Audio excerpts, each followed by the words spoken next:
hisoblashib qarang. 3 ta tovuq 3 kunda 3 ta tuxum qo'ysa, 6 ta tovuq 9 kunda nechta tuxum qo'yadi? 9 ta? Ular hammasini kallasiga qayerdan keldi-ki shu fikr? Shu o'ylayman-da shuni. Noto'g'ri. To'g'ri javoblarni kommentariyaga yozib qoldiringlar. Bitta qiziqarli savol beraman. Savolimizga to'g'ri javob bersangiz, Meray shirinliklardan yutib olasiz. Erkak kishi o'z bevasini singlisiga uylansa bo'ladimi? Yo'q. Nimaga? Endi bu nima ahvol? Go'r vodokanal qayerga qarayapti? Mahalla qayerga qarayapti? Hokimiyat qayerga qarayapti? Javob ayting-da. Bo'ladimi? Beradi. Короче, onasi borligini otasi bilib qolgan. Noto'g'ri. To'g'ri javoblarni kommentariyaga yozib qoldiringlar. Qanday bo'ladi? O'zimizda bir meva turi bor, uni 3 xil nomlash mumkin. U qaysi meva? Qaysi meva?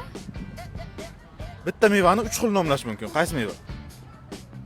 O'rik bo'lsa kerak. Qanday nomlanadi? Nomlarini sanab bering.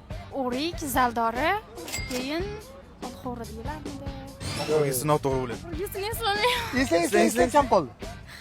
Eslamayapman. Bilganlar kommentariyaga yozib qoldiringlar. Mana shu ajoyib sovg'a sizga.